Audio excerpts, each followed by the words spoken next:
Okay, so this isn't a nostalgic fixation, it's actually more of a recent obsession of mine, but I think that it will look nice next to my worms, since they both sort of have more of an abstract concept and more solid colors.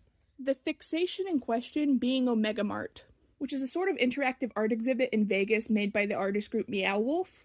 And this being a recent fixation, it's fresh on my mind, so I remember more details and have more to say about it. My plan is to do their logo with a glitched, stretched out cow from their glitching fridge section. And speaking of logos, look at this old paint I found compared to a new one. It's probably one of the only good examples of modern redesigns, and I didn't even notice it. I like the more bold lines and colors, and I especially like that they made whatever finish the paint is in more obvious, since I prefer matte paint to gloss paint. But the paint is from 2014, so I had to be about 10 when I got it. And I didn't even realize it was that old. And despite being over a decade old, it performed really well. I actually used it on my first and third painting without even realizing it was any different. Speaking of, I keep flinging paint every which way, then proceed to not clean it up. I keep forgetting I'm recording my project since it's still pretty new to me, and therefore I forget to keep my background clean. Anyways, back to my actual painting subject. I feel like Omega Mart needs a bit more explaining compared to my other projects, since I feel like the idea is a bit more out there. On the outside, it kind of looks like a supermarket from a different reality, but behind many hidden passageways, there are entrances to a completely different world. And in this different world, there's an entire separate story unfolding. There's an entire corporate section and a lab and an entire hidden town, all linked back to the Omega Mart store. And speaking of, it is a store. There are items available to buy, which I think is a cool detail. The items are usually joke or parody themed, some of my favorites being the peanut-free salted peanuts, which is just a container of salt, and also the Who Told You This Was Butter air freshener spray. They also have another niche art project that I enjoy on their shelves, that being the obvious plant toys, which you've probably seen online at some point before, but I loved the little crossover. They also have some cute little creature designs like these screaming peppers, or the Blitz spray bottle, or these little radish guys. And one of my favorite creatures from the Meow Wolf universe is this cursed lemon that I actually decided to add to the painting.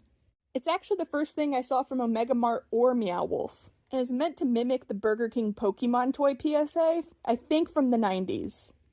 And I always felt bad for the little guy, like look how scared he is when he learns he's gonna be disposed of. Like, don't destroy him, I'll take care of the little citrus baby.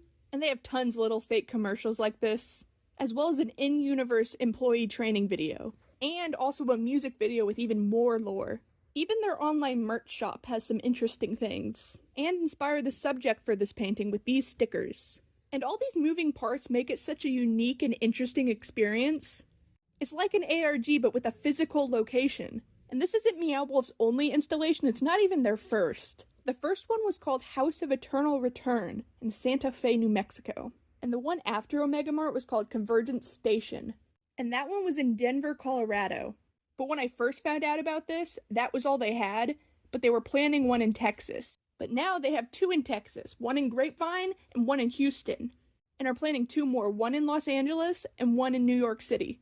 But I'm guessing that they're doing well and are popular enough to expand to all of these new places. And if the group's name Meow Wolf seems a little weird, that's because it was decided by drawing two random words out of a hat. But I think those words work well together. It basically means cat dog, and that's not the only Easter egg that I found in their names. Because if you get rid of the yellow O and the M in their logo, it literally spells out Mega Art, which makes sense because it's a giant art exhibit. Speaking of, I've never been good at straight lines or words, so if those look a bit rough, that's why. But I don't want that to limit my designs, because I really do like the idea of the words going around the top of the logo. Of course, none of these installations are even close to me. And actually, as I've gotten older, the less interested I am in vacations and traveling. Just the money and stress that comes with it is hard to justify, especially in Vegas. But that doesn't stop me from adoring the concept, and really looking up to the artist group behind it. And it's really nice to see that people are interested in such trippy and out there projects, since again, they seem popular if they're able to expand so quickly. And while I may never get to experience it in person, it's quickly become one of my favorite fixations. And I'll happily go on talking about it for some time, obviously. And I actually think they look really nice next to the worms, and they complement them well.